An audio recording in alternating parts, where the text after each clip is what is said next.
In this part we're going to look at the vesting prayers. For the rest of the films I'm not going to be vested at all. This is not a liturgy, it's just going through each one of the individual steps.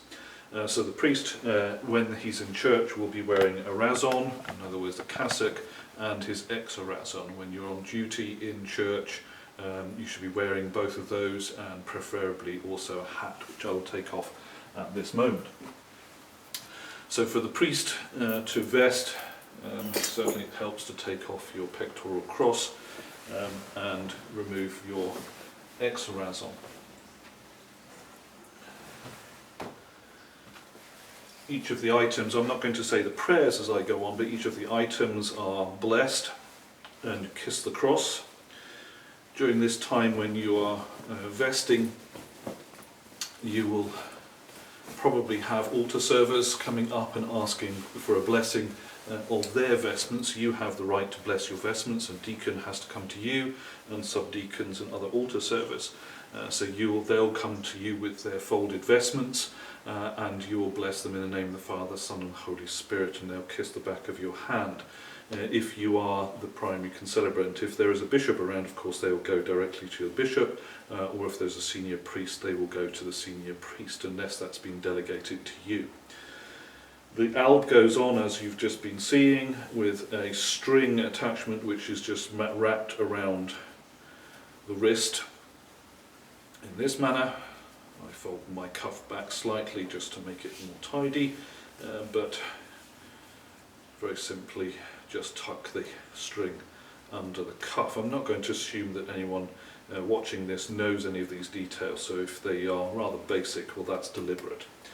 The next, while saying a prayer, is the priestly stole. There is a cross on the nape of the neck. You make a sign of the cross and kiss that and place it over your neck like that. The next step is the belt.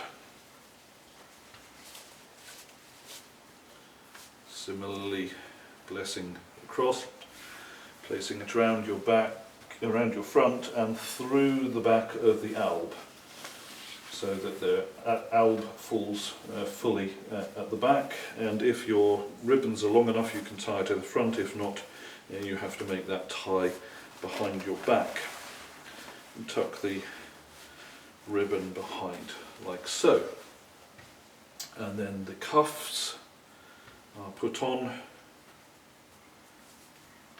Again, each of these items has a prayer associated with it, but I'm not going to say each prayer. I want to focus on the putting on of the cuffs. They are string. Make the sign of the cross, kiss it, put it over your wrist, pull it tight, and you'll see that there's one eye here. It's quite handy to go back against that and then tuck your string underneath and pull it through.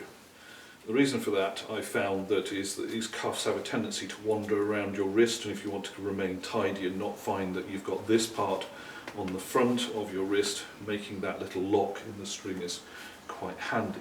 Not essential, of course, but just quite handy.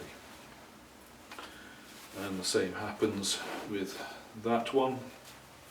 The string goes back, so follow the way the string goes back, and then tuck this string through, and it creates a little sneck for you. There are other items. This is the basic priestly items. There are other items like palitza, etc., which we'll also put on at this stage if you have being given the dignity to wear those, but that's all you would wear as a newly ordained priest. You put your pectoral cross back on. This is a gold cross for an archpriest. Yours would be normally a silver cross, which you'll be given. In the Russian tradition is given automatically at ordination, in the Romanian and Greek traditions only as an honorific. And then the chasuble, a Russian style one in this case, doesn't have any ribbons. The Greek styles often have ribbons underneath. This will sit nicely on your shoulders. Again, blessing the cross on the back of the neck and putting it over your shoulders like so, and then putting your cross through like that. Now you can put the pectoral cross on afterwards, but it keeps the back of the pectoral cross nicely tidy, and there you are ready to say the cross community prayers.